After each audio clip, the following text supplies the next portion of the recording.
tonight to talk about school finance and just hopefully equip all of you with some information and tools that you can use, especially given that we have a legislative session that's ongoing.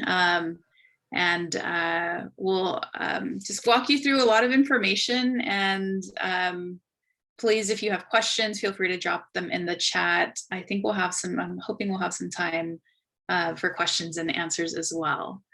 But yeah, I'll kick it off to our partner to go over to the agenda. And I can't remember who's next, so feel free to jump in. Awesome. I can take it from here. So tonight we'll be doing a quick section on, or before I do that, hi everyone, I'm Sandra Godina. I serve as a strategic advisor with Dallas Core. We'll be looking at some framing really quickly on why money matters. And then Will will be taking us through the big picture school funding in Texas. We'll dig into the math of how the Texas funding formula works, then revenue, and then towards the end, Jonathan is going to explain to us where things stand, what and who to watch in the Texas legislature, and then we'll wrap up with closing next steps, which will hopefully include some Q&A.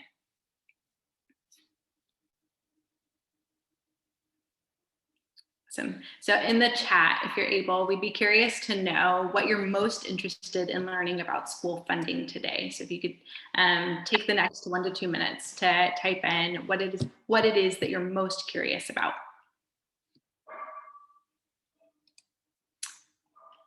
Let's see, I will monitor the chat, but if anyone else sees some interesting stuff pop up, feel free to voice it out or we'll voice it over.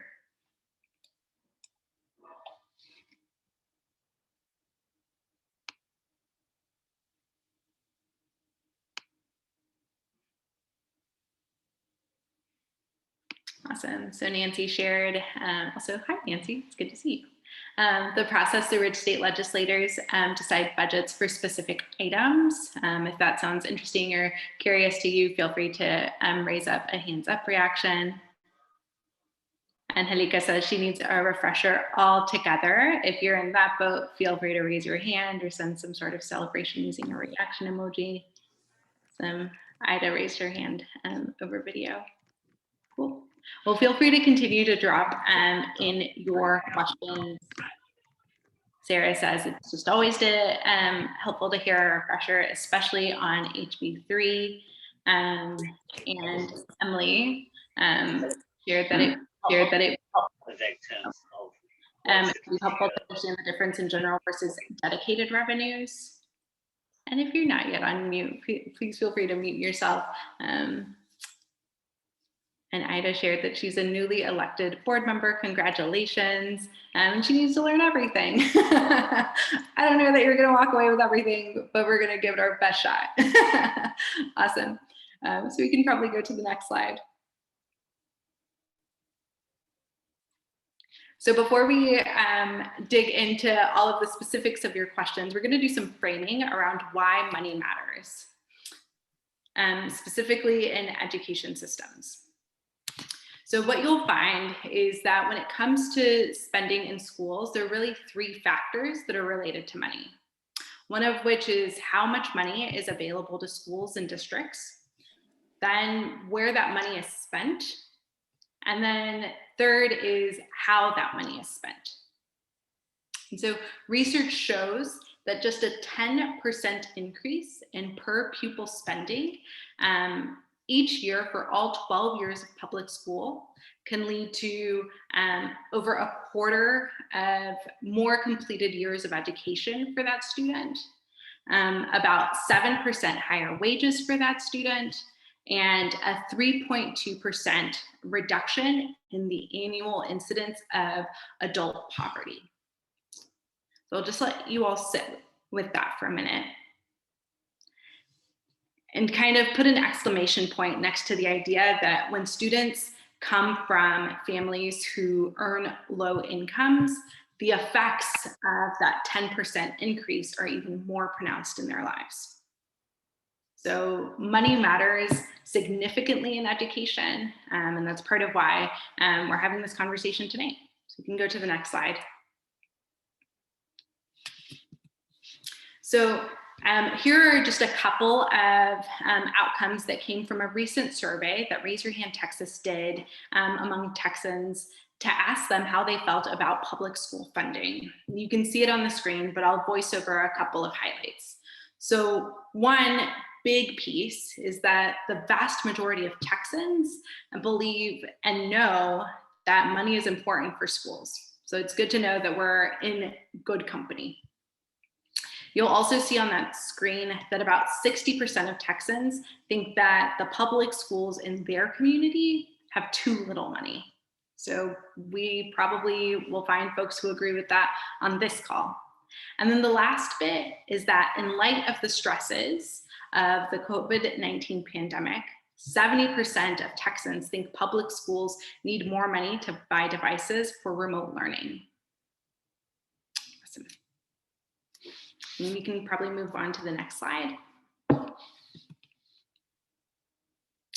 So you see the headline here that money matters for student outcomes. In the aftermath of the Great Recession of 2008 and 2009, Texas legislators actually ended up cutting $5.4 billion from public education in 2011. So of that money, nearly 1/4 of it led to reductions in pre-K grants, teacher incentive allotments, extended year programs, and technology funding, which are all programs and spaces where we want more funding nowadays, especially in light of COVID-19. So as you can imagine, these cuts led to inequities and poor student outcomes. You can see a graph on the slide that kind of highlights the correlation between the budget cuts from 2011 and the impact that that had on reading and math scores for 8th grade students. Unfortunately, the impacts of the recession fall the hardest on historically underserved children, right? That's the function of inequity. And so understanding how the school finance system works allows us, folks gathered here in this room, as advocates to work effectively to prevent these inequitable outcomes for our kids.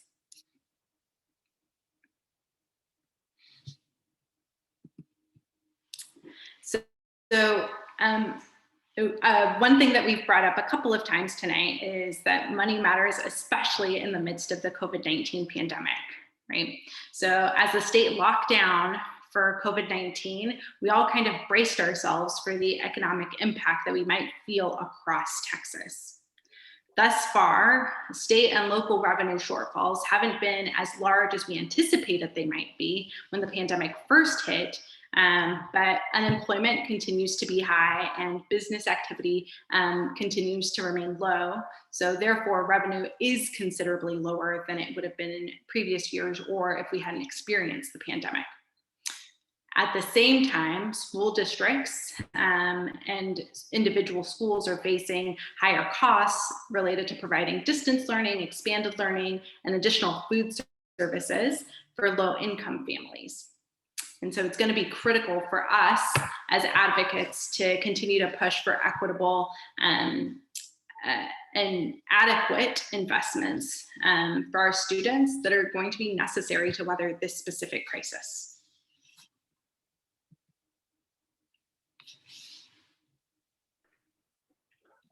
All right, thank you, Sandra. I think it's me. Hey, everyone, my name is Will Davies. I'm a policy and data analyst with Breakthrough Central Texas. I'm zooming in from Austin tonight. Pleasure to be here with y'all. I'm gonna keep the framing going while I continue to look really big picture at school funding in Texas.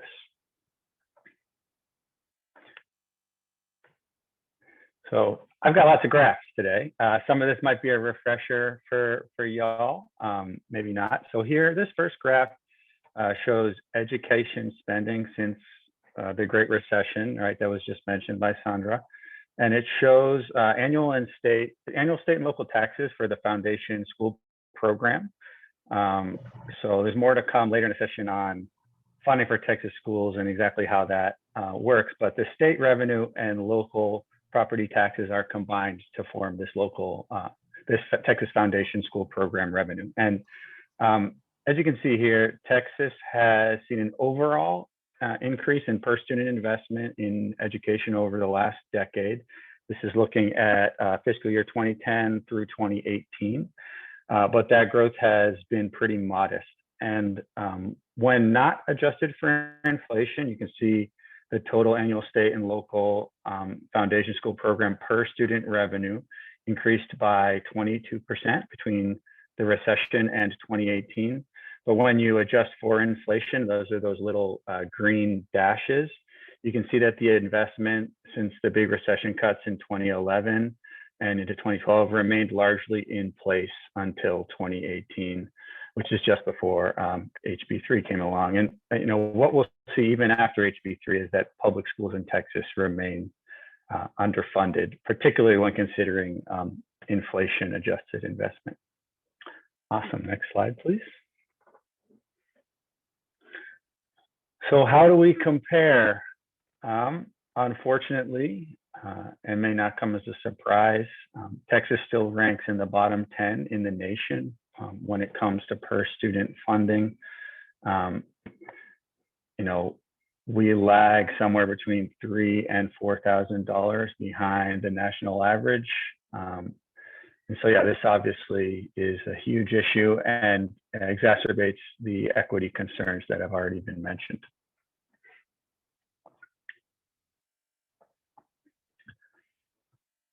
So HB3, House Bill 3, our legislator, recognizing that money matters in education, recognizing it to a degree anyways, the 2019 ledge passed HB3. It was an $11.6 billion school finance reform that dedicated about $6.5 billion toward investments in education and another $5 billion toward replacing school property taxes with state aid. It was a significant change in how we fund our public schools, and it infused additional needed funds into the system.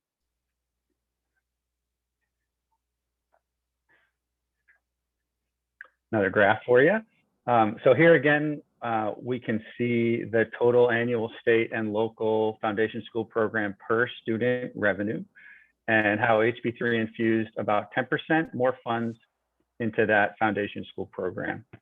The per student revenue increased by $532 when adjusting for inflation. So we're looking at, again, those green dashed lines from $8,685 in 2018 to $9,217 in the current fiscal year. So kind of just a reminder that this is an increase, but it's a small boost in funds, and it's definitely not likely to close the gap between Texas's spending and the national average that I just referred to. And I want to add one other point here. I'm sure many of y'all might have heard the conversation around HB3 talking about the basic allotment. This is a lot of the conversation about HB3 referred to that. And so the basic allotment is just the per student base level funding amount. It's really the central building block for the whole school finance system in Texas. And before passing HB3, this basic allotment had been the same for 4 years, and it had actually been losing value because of inflation. And so HB3 increased the basic allotment $1,020. So you might have heard that there was a $1,000 increase in student funding. That was referring to the basic allotment, not to the overall per student revenue. And also just recognizing that that doesn't represent new increases in money necessarily. And it was only slightly above what was needed just to cover inflation for 2020 and 2021. So just some more caveats about how we've talked about this per student funding. Okay, next slide.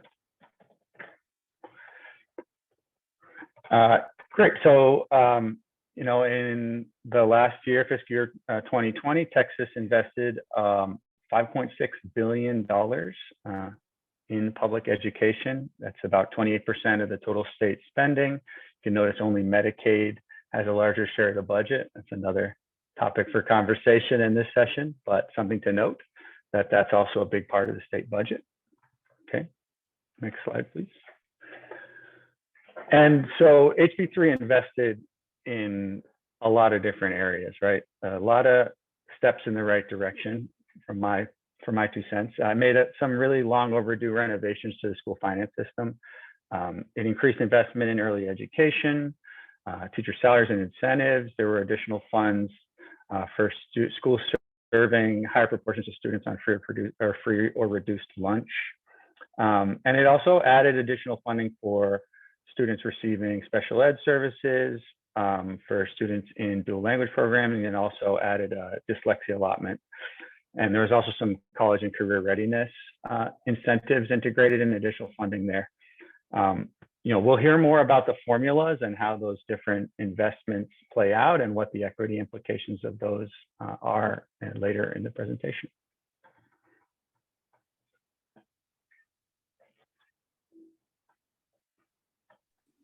Okay. Hi, everyone. My name is Richelle Presbe. I'm a P12 data and policy analyst at the Education Trust in our national office. And I'm going to walk through some of the mechanics behind Texas's funding formula, now that you all have gotten kind of a high-level overview of Texas spending.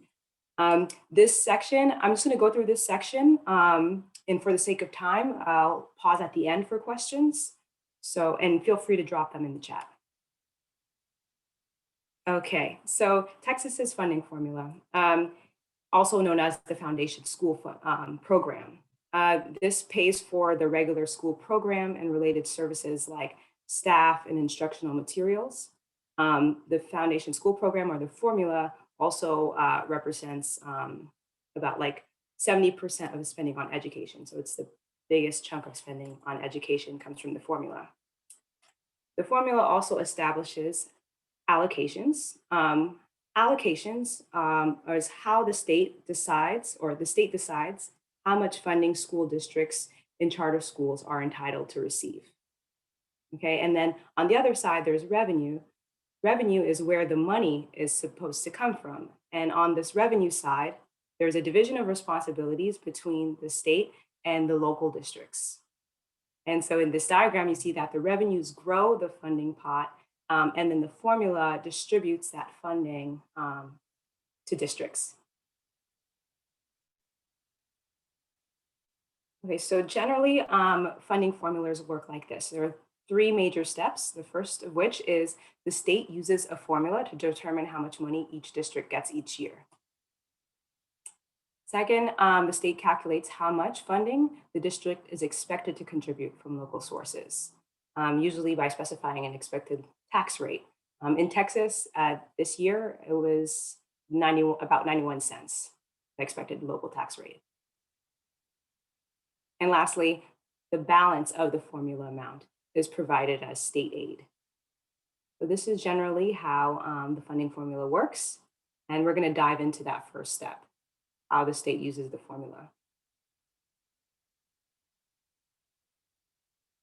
Okay, so the state determines each district's formula amount through a student-based funding formula.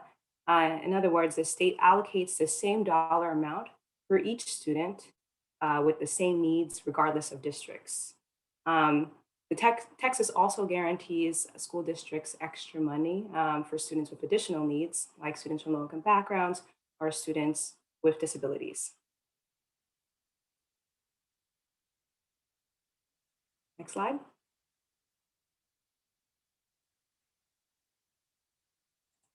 Okay, so the first part of the formula, the foundation of the formula is the basic allotment, which was mentioned a little bit earlier. The basic allotment is, state lawmakers determine the basic allotment or the amount per student.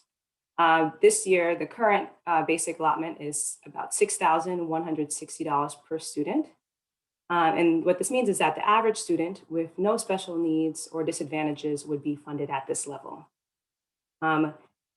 HB3 set this amount. This is a 20% increase from the previous basic allotment, and HB3 added a provision so that 30% of this basic allotment funding for student will go towards increasing teacher pay.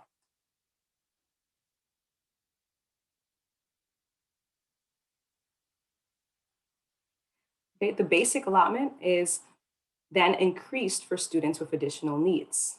Right? So funding is increased through weights, funding weights, which are essentially multipliers in the formula. Funding is increased for certain students by multiplying the basic allotment by a specific funding weight based on a student need category, which we'll talk a little bit more about in a minute. This is a very common structure, like I mentioned, student-based funding formula, and Texas is one of many states that has funding weights, so that funding could vary, at least to a certain level, based on student characteristics. So Texas has a lot of funding weights. I'll just describe a few of the major categories.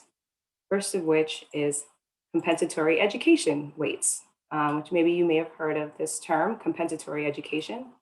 The purpose of this extra funding is to close achievement gaps and high school graduation differences between students from low-income backgrounds and their more affluent peers. So this extra funding is supposed to, be equity focused.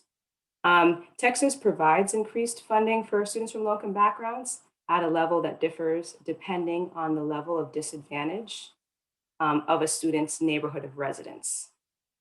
All right. In other words, a student who is FERPL eligible, free reduced price lunch eligible, that student would generate this extra funding. And the amount that student generates depends on the economic characteristics of their neighborhood. Right, so Texas uses 5 tiers or levels of funding in Comp Ed. Districts get at least 22.5% times the basic allotment for each student from a low-income background or low-income students. And then this amount increases for students from areas with greater levels of economic disadvantage, and it increases up to 27.5%. So this was a change in HB3. So Texas took a step in the right direction by offering differentiation to meet greater need. But this differentiation is not as much as we've seen in some other states. And of course, there are other factors to consider when it comes to school education funding for students from low-income backgrounds. But generally, this is how Comp Ed works in Texas. Okay, next we have Texas has bilingual and dual language weights. So English learners in bilingual programs generate 10% more funds. Okay, and since dual language, and then the dual language weight was added by HB3. And this was added as a way to improve outcomes for English learners in the state because there's evidence that shows that dual language programs have more effectiveness. So those programs now generate more funding in the Texas system. So English learners who are in dual language programs generate 15% more funds compared to English learners in bilingual programs only generate 10% more funds. English learners in dual language programs generate 15% more funds. And there's also increased funding for two-way dual language programs, which require native English speakers to be in the classroom. And these programs now allow English learners, so native English speakers can also generate funds through this weight now because they want to encourage two-way dual language programs. English learners generate 5% more funds. I also want to call out that though Texas has these weights to support English learners, Texas has the second lowest weights in the country, specifically the 10% more funds that English learners in bilingual programs. The majority of English learners in Texas are in bilingual programs. So that's also an access issue because the programs that generate more funds, English learners are, only 1 in 5 English learners are in dual language programs. So, this is something I think that's worth calling out. There are neighboring states like New Mexico, for example. New Mexico has a 50% increase in funding for English learners. So that's just something to put it in perspective.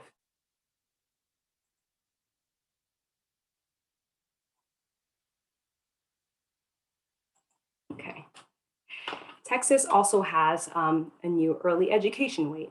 And this weight applies to students in grades kindergarten through third grade who are either economically disadvantaged or are English learners. And these students generate 10% more funds.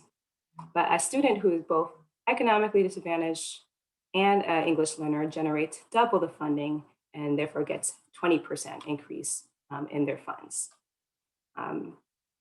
These funds can be used to support, well, they must be used to support early literacy and math programs that lead to improved third grade proficiency. But the funds are also expected to fund full day pre-K programs for 4-year-olds in most districts. So you may have heard about this weight in the context of, pre-K for 4-year-olds. And that's where most of these funds are going to be used, most likely.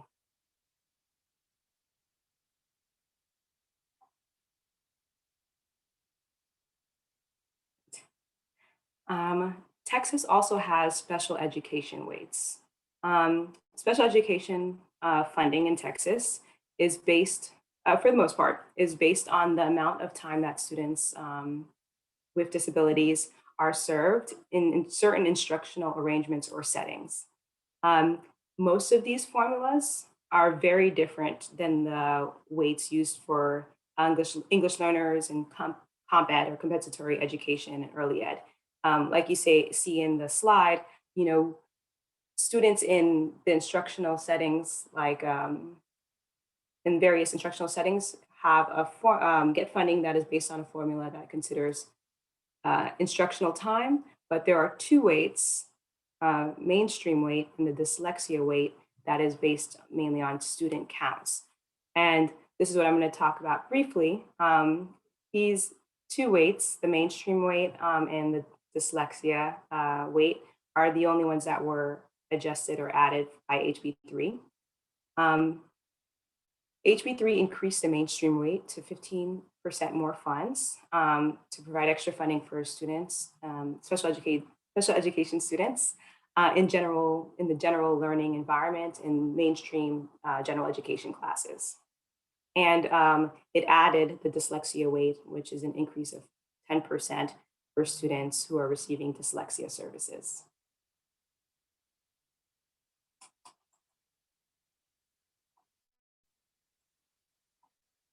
Okay. So I want to kind of make this more concrete for you all. Here is the math for a hypothetical student. And I won't go through step by step, but I want you to see how this works. And this is also an example of how the student-based formula really works. For every weighted category, for every funding weight that a student is eligible for, they generate an additional funding boost or supplemental funds. So this first grader from a low-income Tier 3 neighborhood, who's also an English learner in a dual language program, will generate the early education weight, the compensatory education weight, and the dual language weight. And all of these weights are added up to generate the supplemental funds. And I also want to note that these are just a few of the weights I previewed. Texas's formula has a lot more weights. We definitely don't have time to go into all that detail, but just know that there is more in the formula.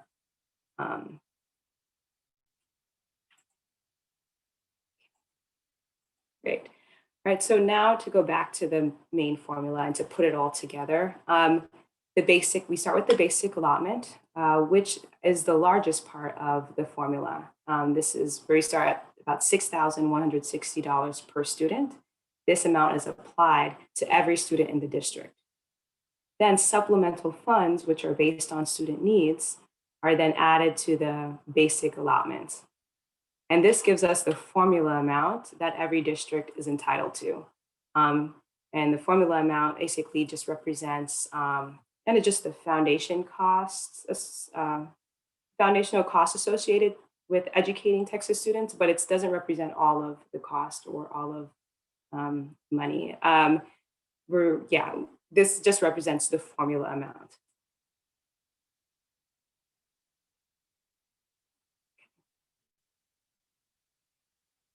All right, something that's important to note is that, how are students counted in Texas's funding formula? I mentioned that the basic allotment and is added for every student that a district educates, but in Texas, that's based on attendance, not enrollment, right? So attendance is used to determine the number of students a district serves.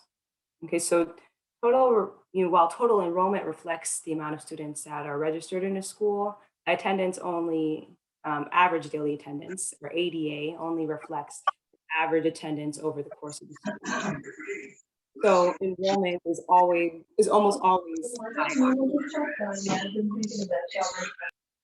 If someone's unmuted, okay. I think you're good now.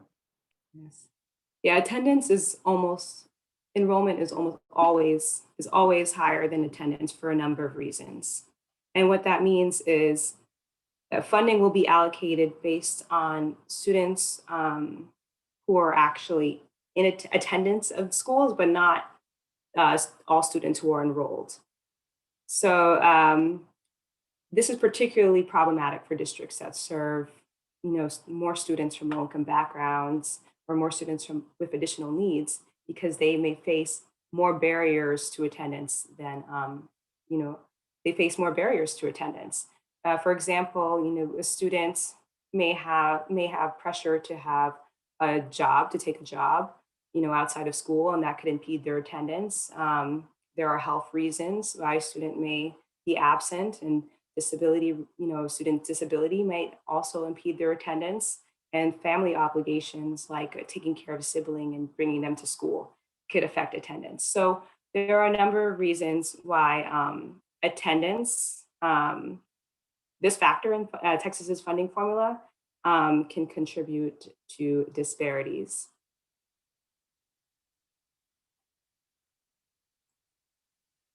Okay. So I just went through the main formula in Texas and the main components of the formula, but Texas also has strategic and optional funding allotments, which are additional add-ons. They're add-ons to Texas's funding formula. So these buckets of money are not based off of attendance, student attendance. These are specific dollar amounts these programs can give specific dollar amounts to a district if it meets certain conditions or to support certain programs. I'm definitely not going to talk through everything on this slide, but I'm going to discuss briefly 3 big programs in HB3 that you all may have heard of. The first of which I'll talk about is the teacher incentive allotment. HB3 added the teacher incentive allotment, which allows districts to opt into a local merit system that distinguishes high-performing teachers. And the goal of this allotment is to improve access to strong teaching in rural districts and high-poverty districts in particular. But this is done based off of, a teacher designation, whether the teacher is master level, exemplary, or recognized. And then it also gives bonuses, it increases bonuses for teachers who are recognized if they teach in a district with a higher poverty district, or if they teach in a rural district. So that's the teacher incentive allotment. Yes, I will also discuss quickly the college and career military readiness bonuses. These bonuses incentivize districts to promote college and career readiness.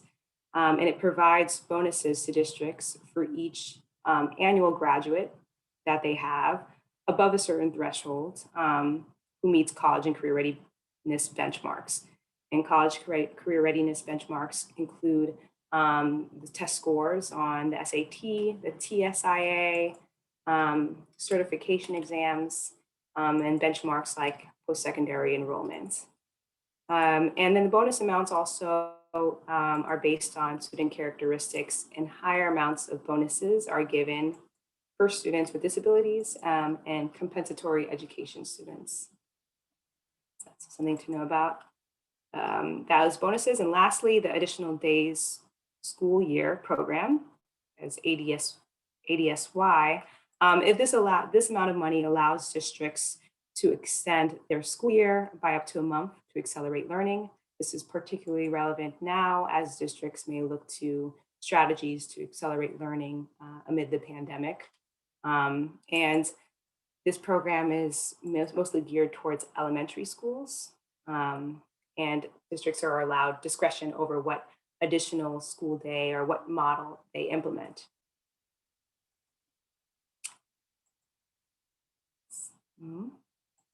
So that is Texas's funding formula. I'm going to hand things off to Zahava, who's going to discuss the revenue side. Hi, everyone. I am also a staffer at the Education Trust. My name is Zahava Stadler, and I focus on state level funding policy.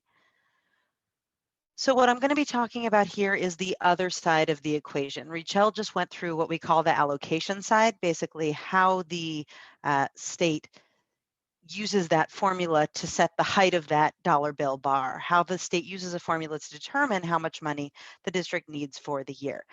But as she mentioned earlier, there are additional steps. Step 2 is when the state figures out how much funding the district is expected to kick in from local tax sources. And step 3 is that once the state subtracts the local contribution from the total, it provides the remainder as state aid. So the state gives what's left over of the formula amount after the local contribution is covered. So now we're on sort of steps 2 and 3, and we're going to focus on the dynamic there. This brings us to, what does this mean in different districts? Let's say we had 2 districts with the same target amount. You could see the dollar bill is the exact same size. The question then becomes, who's responsible for meeting that target? So the local share is the amount of money generated by local property taxes for schools. Taxing local property value in a low wealth district, let's say your houses are mostly small 2-bedroom houses, they're not super expensive, they'll generate a much lower local share than if you have a district full of million-dollar mansions. So the goal is for Texas to first gauge how much money the different districts are going to raise given their local property values, and then Texas will make up the difference between the local share and the target amount by providing the rest as state funding. So since the same tax rate in a wealthy community with higher property values will generate a greater local share, the state just won't need to spend as much money to help that richer district reach its target amount.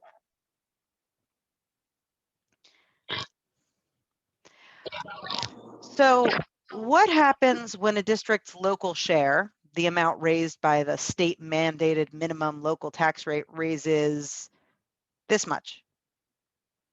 2 things happen. First of all, the district doesn't get any formula aid from the state. And second, that extra money is recaptured. It goes back to the state's big pool of education funding to support aid to other districts. And then what happens when that same district wants to raise some extra tax money for education, separate from the required local tax rate, that extra pile of coins on the side? It depends on a lot of factors. There's a lot of fine print in the law about this. You might have heard of something called golden pennies and copper pennies. It's very complicated and not worth discussing in detail because I promise you won't remember. But these extra dollars on the side are what people are talking about when they use those terms. The extra money that's separate from the formula money. Basically, you can only raise your local taxes up to a certain point. And rich districts might see some of that extra money recaptured as well, but they definitely get to keep some of it. Meanwhile, districts without a lot of property wealth may get some state matching dollars if they put in that extra effort. The most important thing to know, though, is that the policy does leave a fair amount of room for districts to raise and keep extra local dollars outside the formula, and that is a big equity problem. A lot of the inequity you see on the ground with wealthier districts ending up with more money per student is because of that, because of the room they have to raise extra money outside the formula.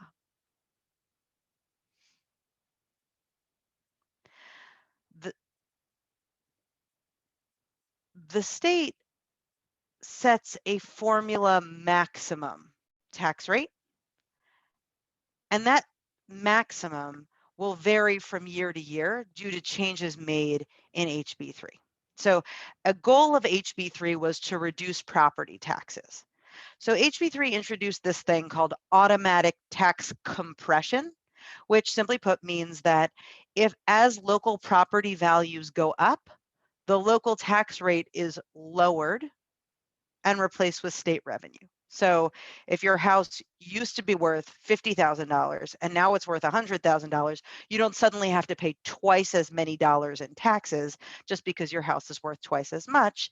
Basically, as values go up in your district, there will be an automatic reduction in your tax rate so that you don't wind up paying too much more in taxes.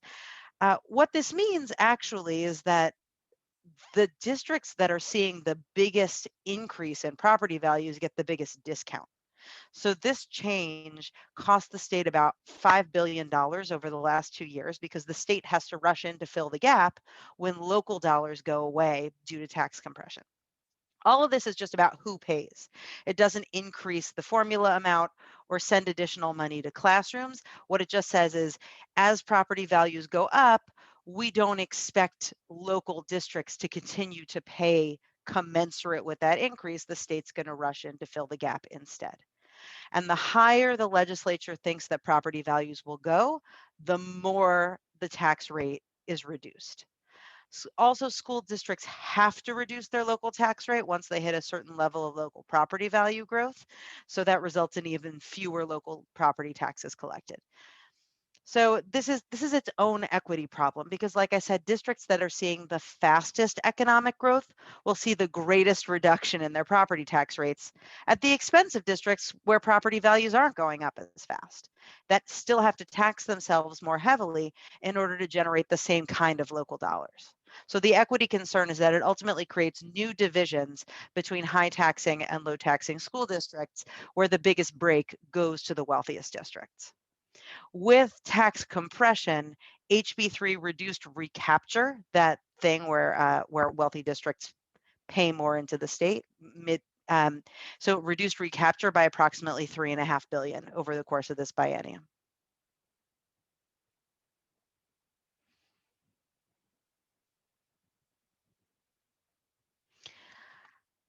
So where does Texas actually get this money? Local property taxes are the only source of local money in Texas. So this is important. In some states, local school districts have a lot more flexibility in how they raise their money. Local property taxes always are a big deal, but they're not always the only deal. So for instance, there are 15 states or so that allow local jurisdictions like school districts to have sales taxes for education. I think there are 6 states that allow income taxes for education to be levied at the local level. Texas doesn't allow any of those things. It only allows a local property tax. So 100% of local money in Texas is property taxes, compared to about 2/3 on average nationally.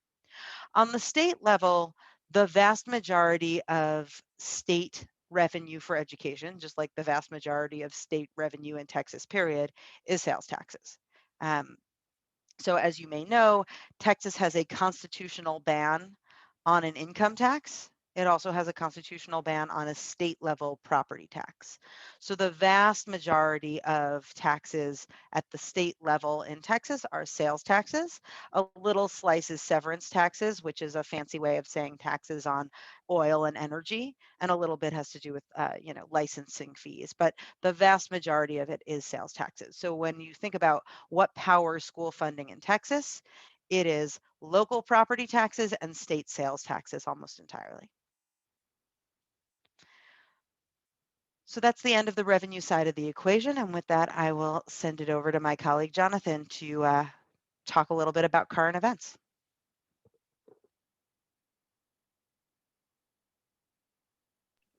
Sorry, I was on mute.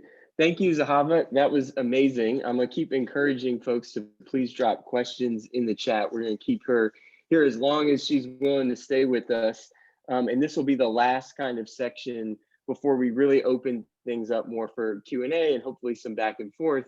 And so, yeah, please take advantage of that. My name is Jonathan Feinstein. I serve as the state director for the Education Trust here in Texas. So I get to work with Richelle and Zahava on our national team and all of the amazing state partners and advocates that you've also heard from throughout the evening. My job, I think, is to talk about where things stand and a little bit of who to watch as we are in the midst of the 87th legislative session, which gavelled in, gosh, it feels like it's been forever ago, but that was back in January. And we are now actually picking up. The pace is picking up. So we'll talk a little bit about where to pay attention in the weeks and months to come. Basically, just as a quick primer, many of you probably know this, the legislature meets in Texas every 2 years. This is unique for states who often meet annually or consistently, but we meet basically for a sprint from January to the end of May for regular sessions every 2 years. And the one thing that the legislature must do, it doesn't necessarily have to do anything else other than this, which is to pass a balanced budget. They are constitutionally required as a legislature and for the governor to sign a balanced budget. And they do that based on how much revenue is available to spend. And the unique thing here is they kind of have to do two budgets at the same time. One of them you'll hear called the supplemental budget. And so because the budget is set every 2 years, given the fact that the legislature only meets every 2 years, the first thing they do is they look backwards and they say, we thought we were going to have this much revenue and we thought we were going to spend this much amount of money looking back over the last 2 years. Where do we stand? And is there anything we need to do to make sure that that previous budget gets balanced? And that is called the supplemental budget. The second thing they then do is, and it's always the same, every session, it's always bill number one. And if a little fun fact is that the lower the bill number in the legislature, the more important it is. And so because there's nothing more important for the legislature to constitutionally do than pass a budget, it is always Senate Bill 1. And that's where they're looking out over the next 2 years, right? And so they're looking at the forecast. How much money does the state, and Zahava just walked us through the different revenue sources that the state has. They're essentially using models and predictions to say, how much revenue do we think we will collect over the next 2 years? And then let's establish a budget. How much are we then going to spend to balance out the projected revenue? So they're in the middle of that process, okay? The legislature has already begun. The first thing that has happened is both in the House, right, and in the Senate, they each have introduced a budget. And it's just the starting point that will get negotiated throughout the rest of session. So what's really important then to kind of look at is, what do we know about the revenue picture? And so what we know is that, and there's somebody called the comptroller, it's really a team of people, but the comptroller's job is really to know and to understand and to provide the legislature with these figures. these estimations. And so what we know is that revenue is not down as much as many of us had feared during the pandemic. We know people are struggling, but in terms of the revenue that's on this page, it's down, but it's really only slightly down, both looking back from the last 2 years and looking ahead over the next 2 years. And so you can see on the page some facts and figures.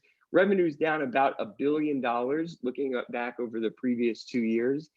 And a little bit less than half, about 500 million, is a projection to be lowered over the next 2 years. And for context, right, I know to you and me, $1 billion, 500 million, this seems like a ton of money, and it still is. But for context, the entirety of the state budget, and it fluctuates from session to session, but is for the next 2 years projected to be around 112 billion, right? So you don't have to be the biggest math whiz to know we're talking about, less than a percentage point in terms of what the revenue picture looks like. The other piece, and I know this was asked about in the chat, was how do additional federal dollars factor in? So as you may have heard, our federal government, especially amidst the pandemic, has passed 2 and now about to be 3 relief packages. The December one, excuse me, the most recent one that has made its way through the entire legislative process in Washington, D.C., and has now been allocated or distributed to states, includes $5.5 billion that are dedicated to pre-K through 12 education. We won't even talk about higher education, which there are funds for that as well. But there's $5.5 billion of additional funds, right, that aren't represented in this dollar picture, right? And that aren't represented in the revenue projections that I just talked about. So again, not having to be a math whiz, there is more federal relief than is necessarily required to make up the revenue difference that the state is projecting for the next 2 years. Of course, they could always choose to spend more money in other places, and we'll talk about what is known and what is not known. So here's what we know in short, and it's again pulling it all together from what we've talked about thus far during this evening's session, right? Which is that dollar that Zahava just described will be fully funded if the versions of the budget that have been already introduced stay whole. And there's every sense that they will be, right? The leadership in both the House and the Senate, as well as the governor, are talking about the fact that they want to fully fund Texas schools. And what they really mean is they want to fund their portion, right? They want to fill the dollar up based on all of the ingredients that Richelle walked us through earlier in the evening. So the short version of this is they're not expecting cuts. We're not expecting major changes to the formula. Again, given all of the work and all of the changes that happened just 2 years ago with House Bill 3, and they're not projecting that the state will really have much difficulty paying its share for the next 2 years. That's the latest. Again, that can always change, and that is what we want to be watching as the budget process continues to play out, right? The budget is not a fixed document, it's a starting point. And as different bills are passed, some of which will have a price tag and cost money, we always have to keep our eye on how those budget conversations unfold.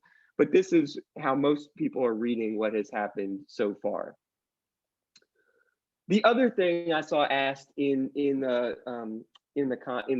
chat was, and I apologize for the small font here, is, well, okay, the pandemic has created a lot of new challenges, including enrollment and attendance challenges. So does that mean that when students who, for understandable reasons, are struggling to connect and attend remote instruction, or to make it to school, given all of the other things that may be going on in their home lives, mobility challenges, all of the things I won't even enumerate, does that mean that districts will actually receive less funding because the way that our schools are typically funded, right, based on what Richelle called average daily attendance, they would receive less funding through that formula, right? Well, in March, way back a year ago, when the pandemic first hit, Texas got out and said, we are going to protect school funding from these drops in enrollment and attendance. Okay, and you can see that's why we filled in these lovely stick figures in green, because the districts would not lose funding. There's a complicated way that this is calculated based on historic, right, previous enrollment and attendance figures, but basically they would continue to fund schools based on that historic average. Well, just up until last week ago, a number of advocates and school leaders were kind of waiting, because that hold harmless, which is what they call it, right? They're holding districts harmless from these funding drops. That had expired in December. It's now what? It's now the first week of March. And just last week, we did get word that the state has extended this funding to school districts through the rest of the school year, but with some strings attached, which basically is all about the push to reopen our schools and to allow for in-person attendance. So I won't go into all of the incredible detail. The guidance was just released last week, and we can maybe talk about some of the questions about this.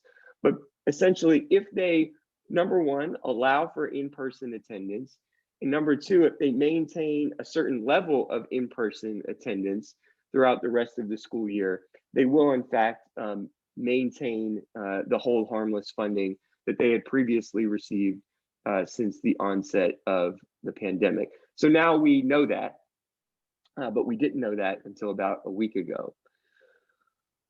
Excuse me. Here is the big question that we really don't know right now. And that is, how will the state actually choose to use the federal funds that it has already received?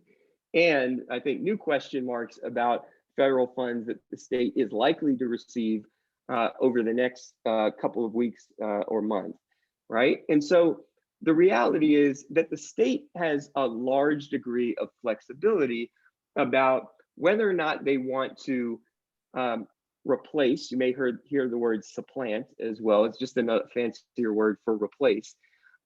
Some of the state revenue, right, that's on the lightly shaded side of this dollar, with some of the federal funds, so that it would free up the budget and free up some of that revenue that the state has at its disposal to use in other places. And there are some restrictions around the state's ability to do this based on federal law, including, and we can talk about what may be in this next package, but basically that is what we don't really know at this point. So we don't know how much of those federal funds will simply go to districts, but not necessarily lead to additional funds if the state chooses to perhaps cut its share of state aid proportionately, which it could potentially do, and in fact has already done in some cases with the aid that they have received from the federal government in previous rounds of relief. And so that's really the big question, is will the state provide additional resources to the districts, especially those serving students with the greatest needs? And as we talked about at the very top of tonight's call, we know that districts have additional costs. There are things they're doing and have been doing for the last year, and that they will need to do likely, right, for the next several years to make up for unfinished learning and the additional mental health needs, and you can probably list those off. But it's still not really clear how that will shake out, okay? And I should just add here before we go any further, and just to plant this seed, I mentioned on the previous slide that the state of Texas received $5.5 billion from the December package. This next package, which we expect the president to sign into law potentially by the end of this week, Texas would receive $12 to $13 billion more in federal relief. So that's a lot more money that the state will then have to choose whether to replace and how to replace or supplement with its own state revenue. And I know I'm not reading the chat, but I see a lot of questions flying, so I want to get through this and leave us plenty of time to talk through these questions. So this is more about, okay, so who's going to make these decisions, right? Who do we watch as we try to answer that question? Of course, in Texas, just like in DC, we have a Senate and we have a House. In the Texas Senate, the most powerful person to know is the Lieutenant Governor. So the Lieutenant Governor is basically the second most powerful elected official in the state next to the governor. And he essentially acts as the leader of the Senate, even though his title is as Lieutenant Governor. So you can see him there. He has a lot of influence over the agenda and over, so basically what bills get heard, right? And what decisions get made by the rest of that body. Now, there are education committees, which are very important. There's the education and a higher education committee. But when it comes to setting the budget, it is really the Senate Finance Committee that carries the weight. And you can see the chair here and the vice chair. The chair here, Senator Nelson from North Texas area, Flower Mound, a Republican. And then her counterpart, the vice chair, is probably the most senior ranking Democrat in the Senate, Senator Eddie Lucio Jr. from Brownsville, from the Valley. And the committee is much broader than just the two of them. There are actually 13 more, so a body of 15 members in the Senate. Again, we'll send this out. Very important, though, to know if you are a constituent, right? If you are a voter for one of these very powerful finance committee members, because then you can not only, of course, speak to the needs of all students across the state, but put a little extra pressure on them since you do vote for them or have that voice as a constituent. Lieutenant Governor, of course, represents all of Texas. That's an elected, he is elected by and is on the ballot for all Texans. That position is open for all to vote on. So this is the Senate side. And then, of course, in the House, sorry, just clicking through. Similarly, there is a leader in the House. Unlike the Lieutenant Governor, the Speaker is a representative, just like his peers, and is elected within his district. So he represents Beaumont, right on the Gulf Coast, just north of Houston area. And his name is Dade Phelan, again, a Republican. And he is basically elected at the beginning of the session by his peers to serve in this role. And much like the Lieutenant Governor, his job is to kind of run the show and to dictate and to work with the members to set priorities, set the agenda. And again, there's nothing more important or constitutionally mandated than the budget. In the House, they don't call it the Finance Committee, they actually call it the Appropriations Committee. And in that committee, again, the chair is, you can see him, Representative Greg Bonin from the Galveston area. Excuse me. And the vice chair pictured here is Representative Mary Gonzalez, a Democrat from the El Paso area. And again, they are the heads, the leaders of a much larger body. In the House, there are 27 members of the Appropriations Committee. And I didn't flag this, but even more detailed, within that committee, there is something called the Article 3, a subcommittee, and they are all about the education budget, education and higher education. So there's a subset of leaders within this committee, and I apologize for not picturing them here, who are responsible for really that particular part of the budget as it relates to education. So that's who to watch. And I think at this point, we are at a good stopping point to dive into some questions. And I know Jeremy in particular has been keeping an eye on our chat. So if you want to come off mute, Jeremy, or if others want to come off and maybe flag some questions that we can start for about, I think we have about 15 minutes for Q&A.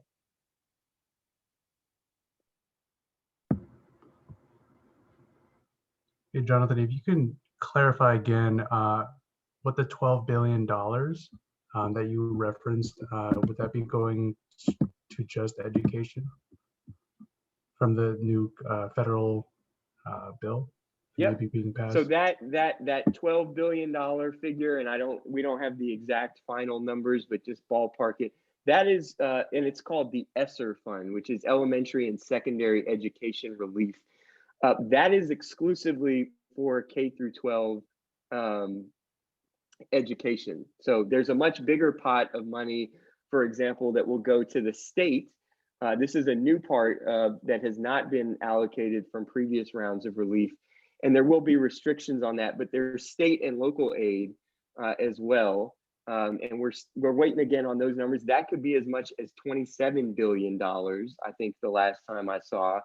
And then the higher education part of that, which is called higher education, I can't remember all the acronyms, the HERE Fund.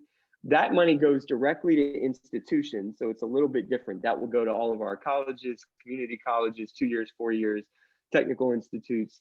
That money goes directly to the institutions themselves and has to include a certain portion of student aid. But to answer your question directly, that 12 to 13 billion dollars in this new package that's expected is exclusively for public for K-12 education. Gotcha.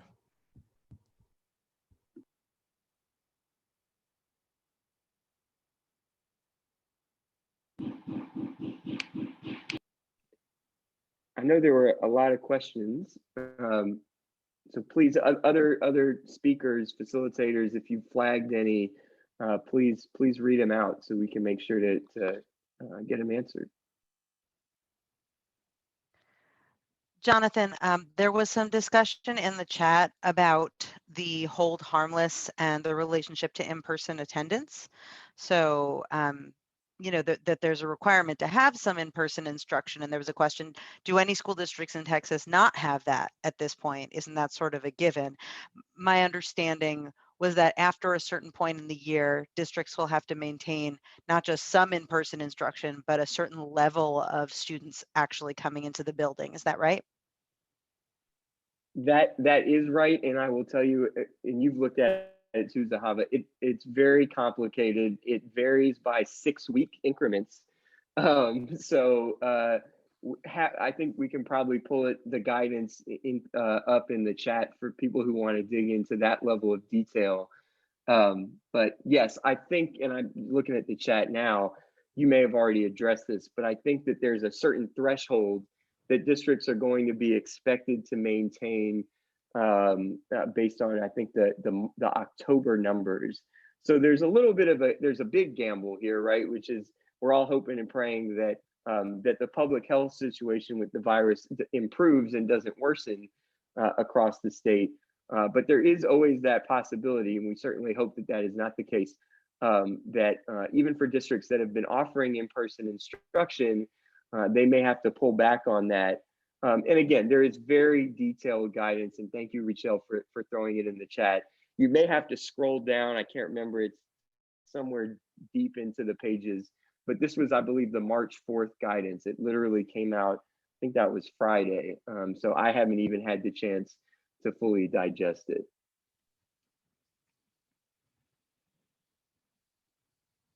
There's a question Virginia is raising back up about schools of choice and / gold seal programs.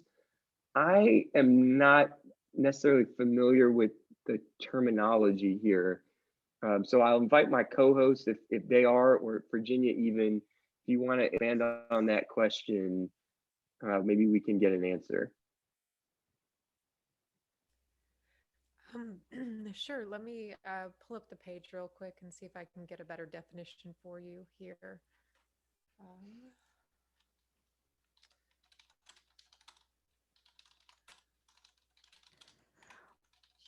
While you're doing that, I'll just speak to the fact that at least for charter schools, which I think are included in the substance of your question, that the same allocation formula that applies to district schools, that applies to school districts, also applies to charters. So a charter is treated like a school district in the formula with a couple of very minor tweaks because there are adjustments in the formula for a charter for a school district that's sparsely populated, and obviously a charter school can't be sparsely populated, so there's a tiny adjustment there, but on the whole, it's basically the exact same allocation formula that Rachel was describing earlier. Okay. I pulled it up. I don't know if this might be specific to the DFW area from the Fort Worth ISD page. Gold Seal programs of choice. Those are at comprehensive high schools. They connect classroom learning with real world applications. Think drone technology, fine arts, cosmetology, collegiate academics, cybersecurity, that sort of thing. The Gold Seal schools of choice. Those personalize the educational experience even more by providing smaller, well-focused learning communities. And those require, I believe, because the open district, they require a lottery to get in. They're not just an automatic, you live in this neighborhood, so you go to that school type of situation, is my understanding. And so they essentially, they have different sort of curriculum. They have a different structure than the standard public school, is my understanding. From that, it's across the board for those. Virginia, thank you, and since you mentioned Fort Worth, and I saw Erica, since you're in the area and may have a direct point of reference, I don't know if there's anything you want to add here. I don't necessarily, I can't answer your specific question, Virginia, but essentially what she's referencing is what lots of school districts have across the state, which are in-district school choice programs. So I would imagine that and Zahava, you may, or others may know more, but I would imagine that the school board has a little more authority in terms of shifting resources to those kinds of specialty schools. But in terms of the state funding, I don't think that there's any difference in terms of how that funding is distributed specifically for the schools. Okay. Yeah, I would just say everything that we've described in terms of formula is about how the state funds school districts. There's a whole separate layer of decision making on how the district hands that money out to schools. It sounds like the schools that you're describing are district schools. They're just not neighborhood schools, but they are administered by and overseen by the school district. So the district has a level of discretion on how to fund all schools within the district, including the schools of choice.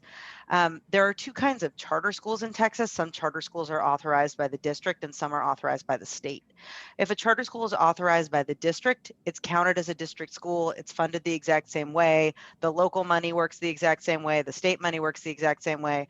If you have a charter school that's authorized by the state, it doesn't have access to local tax money, but the state just funds the entire formula amount with state dollars to make up for the lack of access to local dollars. So they get made whole that way. So there's a little bit of machinations going on depending on sort of what kind of charter school or school of choice that you're talking about, but on the whole, there's not huge differences.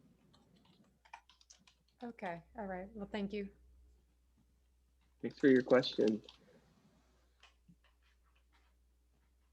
This is a great question for Zahava. I don't know, I'm gonna kind of put it on her because I always shirk when I hear about current versus previous year values.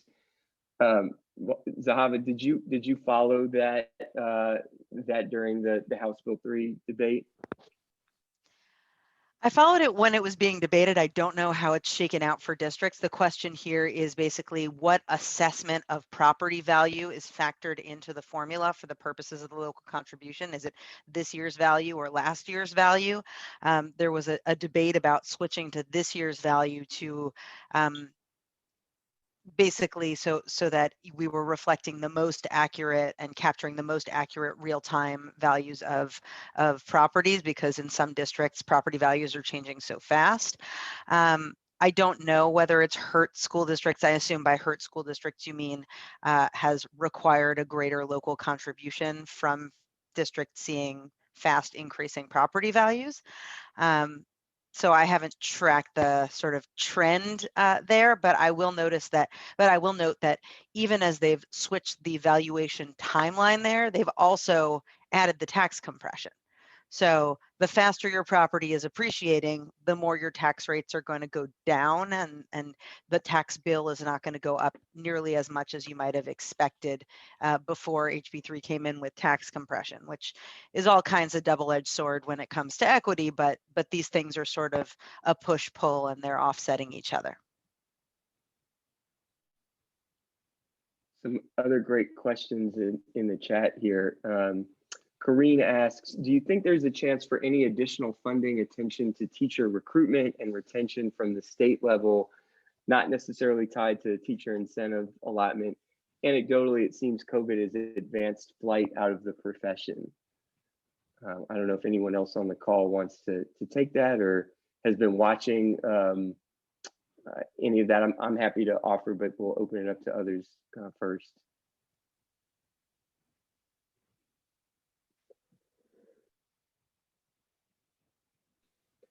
Well, I'll say I don't, I think going back to the federal funding and the relief aid, I think the trick here that that our elected officials are going to try, that the balance they're going to try to strike is how to allocate the funds with the understanding that those funds will eventually go away, right? They are limited. In fact, I didn't mention this, but even with this next round, this $12 to $13 billion,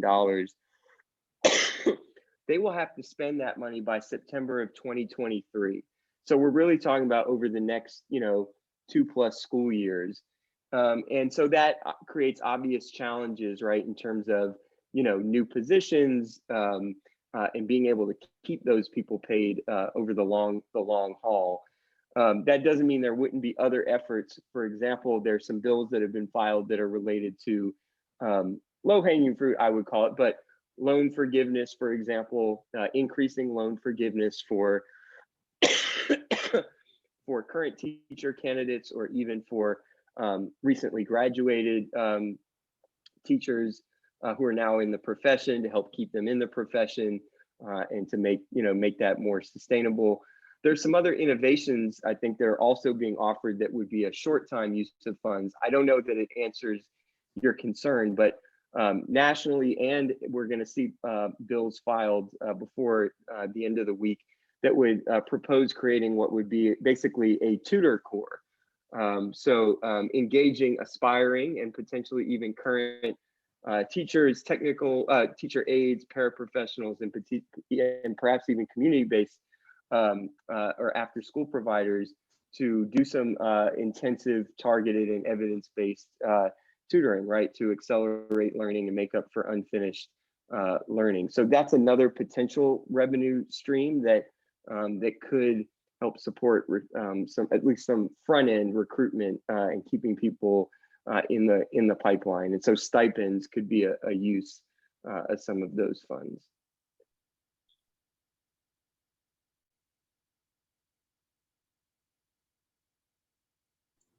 I wanted to flag a question that somebody asked about if there is virtual testimony that's being offered given the public health environment.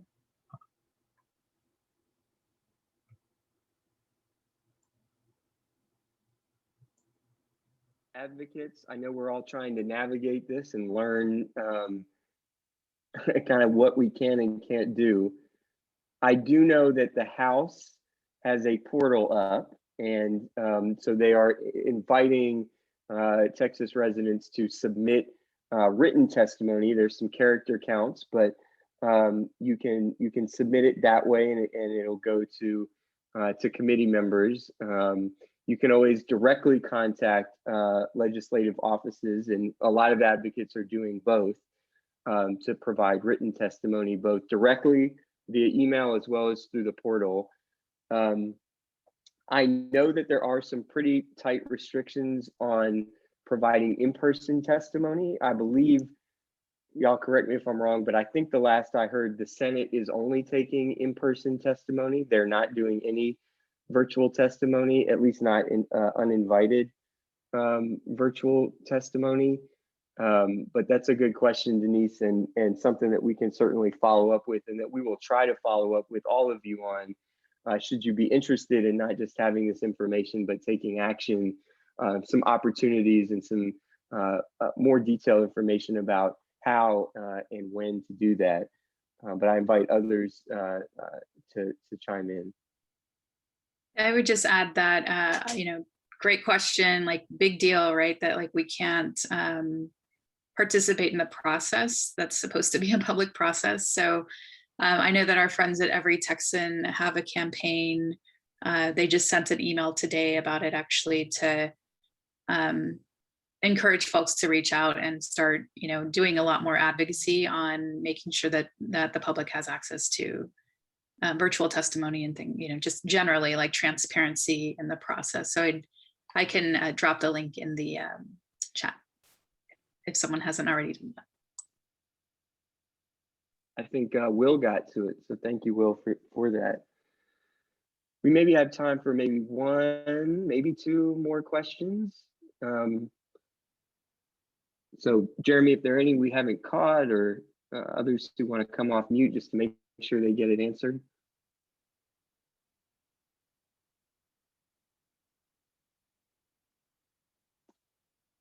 I do see a question here again, Joe, asking about potentially other revenue sources and whether they will come into the picture, referencing an effort last year to increase the sales tax.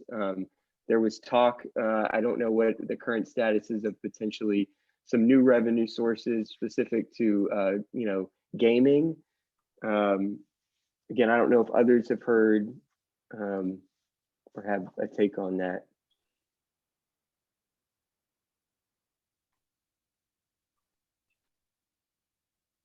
I would not be surprised if it gets reintroduced. In fact, many folks may not know this. I just learned this last week. There's a bill already filed that actually passed the House last session that would propose to remove basically local property taxes from how we fund schools in Texas. And based on what you've learned tonight, you can imagine, what do we do if that's actually the case? Because we would have essentially no state revenue that could replace the incredible role that local property taxes play in funding our schools. So again, believe it or not, that actually passed the House last session. It's been reintroduced this session. I don't want to scare folks, just again, something to keep your eye on. And we'll certainly alert y'all and co-hosts who are in the advocacy space, should that make any progress this session again. Yeah, I would just add that I think sorry, Zahava, were you gonna jump in? I would just add that it's just a difficult political climate to talk about new revenue sources in general, and not that I totally think we should be having that conversation. I think that we should have a plan, and part of our messaging is around making sure that at the very least we have something in something in motion in terms of like, we're going to have some kind of other revenue source. If we have this tax compression, we're already going to have to fill the gap somehow. So there's that. And then at the same time, there's the recognition that when, oftentimes when we're meeting with legislators, they say, if there's a price tag associated with any bill, it's dead on arrival, because they don't want to incur additional costs during the COVID environment. So, and because of the economic downturn. So, I think it's for us, we've been navigating that messaging to say, like, yes, keep and maintain the funding that we have, and also have a plan for the future, because there's really no way around the fact that we're going to have some kind of additional revenue source. If I could just piggyback on what Erica just said about planning for the future. What it's important, I think, to understand is that there's a big infusion of federal money coming, and that big infusion of federal money will go away in a couple of years. And when people are excited to see that the state budget hasn't taken a huge hit, that things haven't been as bad as people feared this year, that's not through some magic of economic health. A lot of that is due to the federal aid that's already come in. So, you know, the state budget is fueled mostly by sales taxes, and sales taxes are paid by people who buy things, and people who buy things are people who've gotten federal help with, you know, stimulus money and unemployment benefits, which are taxable. And so when all of that federal support goes away, that's going to affect not just the people who've been directly receiving that federal support, but also going to affect the state budget indirectly. And so there's important planning to be done now to make sure that school funding doesn't fall off a cliff in 2 years. And historically, we know that after recessions and after federal money goes away, the students that tend to get hit the hardest by those subsequent budget drops tend to be students from low-income backgrounds and students of color, because their districts usually have lower property values and are less able to make up the difference. So making sure that the budget doesn't fall off a cliff in 2 years is something where the state needs to put in thought about that now, and advocates, I would suggest, probably need to be putting thought in about that now, about what kind of revenue planning can be done a couple of years out. So this is a great, the federal money, I think, should be regarded as something that has bought us some great breathing room to make good longer term plans. It should not be regarded as the solution to our ultimate problem. Thanks, Zahava. And thank you to everyone who joined us tonight. Lots of really great questions, lots of really great information. Thanks to the folks at EdTrust for putting this all together. We've seen lots of shout outs to you guys about the presentation and the ease of which you presented the information. So kudos to y'all, because this is a super complicated topic and we really appreciate the information.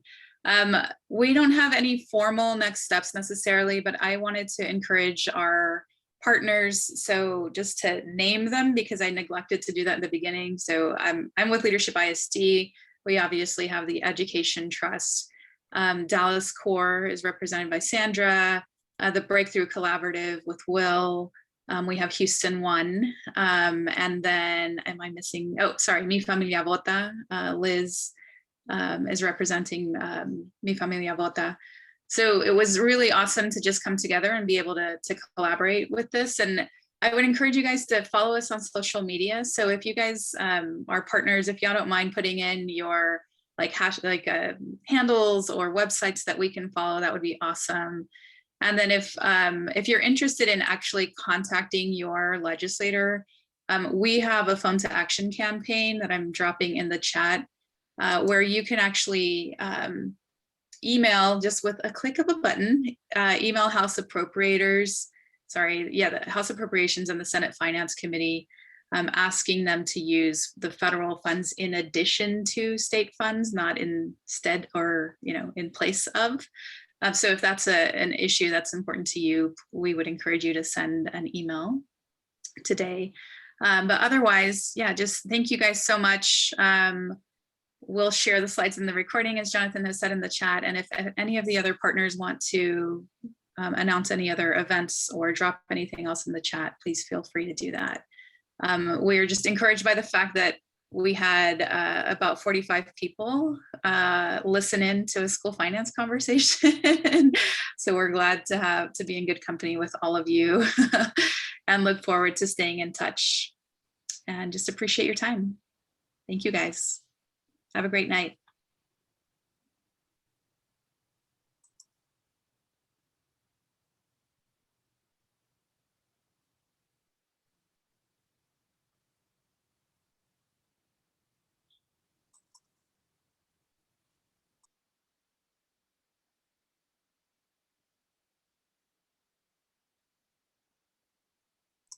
This is the after party. Do we need to stick around to debrief or anything? Maybe you can stop the recording now. Oh, whoops.